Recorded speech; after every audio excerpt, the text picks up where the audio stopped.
To the MI, cat like a semi. Niggas stole my car, won't you get mine? Cat like a semi. Cat like a semi. Hey guys, it's your boy Arj, also known as the Tekken Psychic.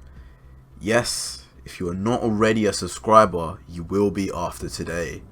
As yes, I am the one who predicted back in March Geese Howard's reveal in the most watched DLC character prediction series on YouTube. Now at the time, I was contacted and congratulated by the Bandai Namco team on 2 of my videos, but I never knew why. But I do now, and we'll make another video soon on the second DLC character I know will be coming to the Tekken series. So if you are interested to hear details about Tekken 7 before they are even released, definitely join us today and hit subscribe to keep updated.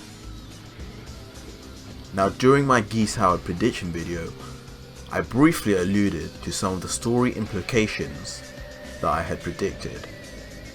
But now today, I will give you a complete story breakdown to the events which led up to Geese's arrival in Tekken. Geese will have his own character story in Tekken, much like the one seen for every character, but will not be part of the main campaign. Here is his complete story and his motivation for getting involved with the Mishimas. Sit back and enjoy, guys. Geese Howard, otherwise known as the main antagonist of the SNK fighting game series Fatal Fury and King of Fighters, which each contain many of the same characters and exist in the same universe. Being the son of a poor American mother and a father who was a notorious Austrian terrorist who abused and left her, Geese had experienced a life of hatred and pain in his life, not unlike that of the Mishimas. With the urge to one day surpass his father and to take care of his sickly mother, Geese would go on to work countless jobs around his city. However, it would never be enough, with his mother soon succumbing to hunger and poor health, dying before his eyes. Instead of wallowing in sadness, an anger in Geese was triggered as he vowed to find his father and assassinate him for what he did to his family. Travelling through Europe, Geese eventually found through sources his father's true name, Rudolf Krauser. At the age of 15, with vengeance in his blood, Geese attempted to assassinate his father, only to be stopped effortlessly by his half-brother, Wolfgang Krauser, who had mastered martial arts. With this experience under his belt, Geese learned from here on out the true meaning behind Jin's famed words, "Power is everything." Soon after this, Geese would travel and seek out this power under the tutelage of Tung Fu Ru, a martial arts Grand Master who had already started teaching another man, Jeff Bogard. During this time, Geese would learn a combination of other martial arts, not unlike those seen in Tekken. As infamy rose of the duo's power, Geese and Jeff became known as the Brothers of Godly Battle. However, never at any point did Geese's thirst for power be quenched, all the while forming relations with the local mafia of his hometown. Tung Fu, realizing Geese's impure intentions and demonic devil-like nature, chose not to pass on the secret sacred scrolls of Jin, a master scroll said to give the user ultimate power. Instead, Jeff Bogard was chosen to wield the power, much to Geese's extreme anger. Leaving the dojo in a fit of rage, Geese would soon embroil himself fully into the darkness of crime, and become the leader of the mafia, as well as the corrupt police commissioner of Southtown, thus wielding more power than anyone in his town, but crucially, in his town alone.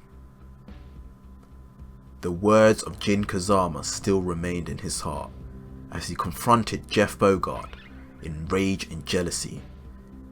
In a fierce battle of unimaginable skill, Jeff Bogard was killed right before the eyes of his son, Terry Bogard, echoing the events of losing his mother to the next generation.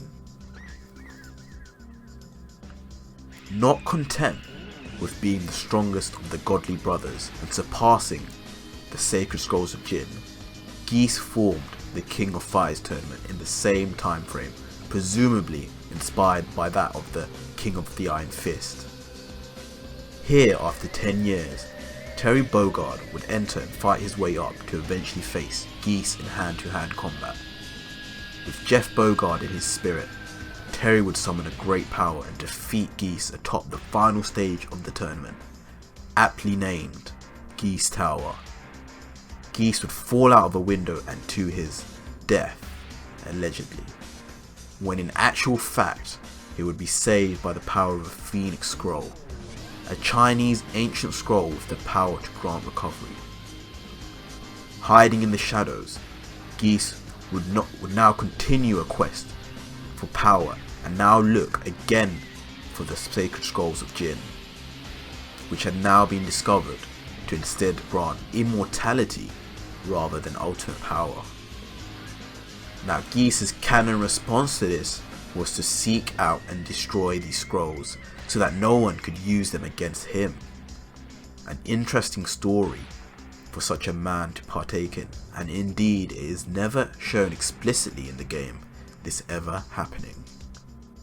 Coincidentally, soon after, Geese announces his return in a new King of Fighters tournament, and once again faces Terry upon Geese Tower, now with even greater abilities.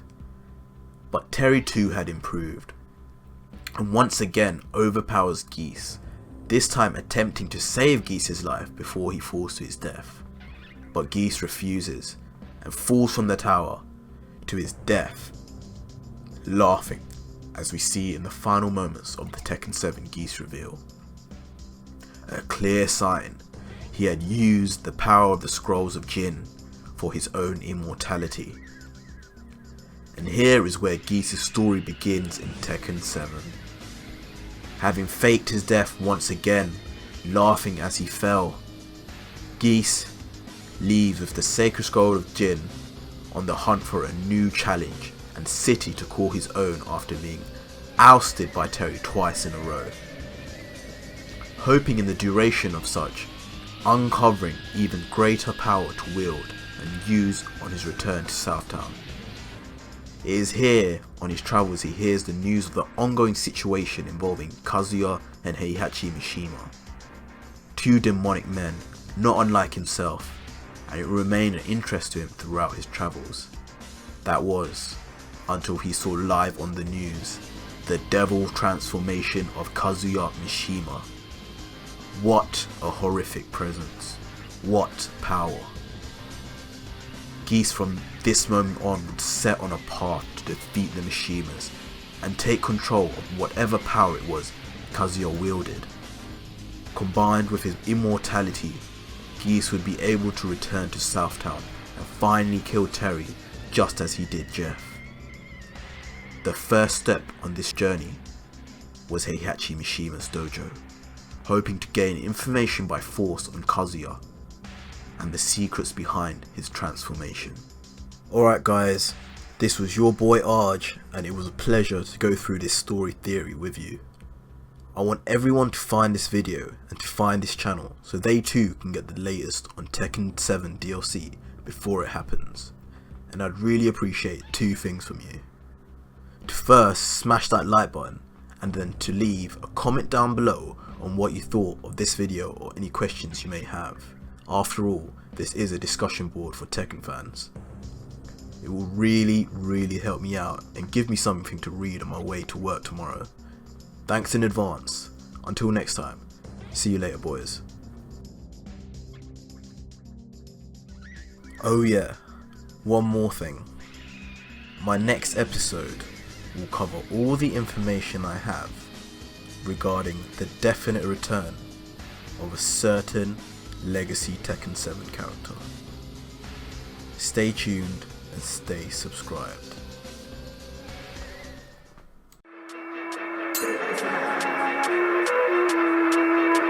To the MI.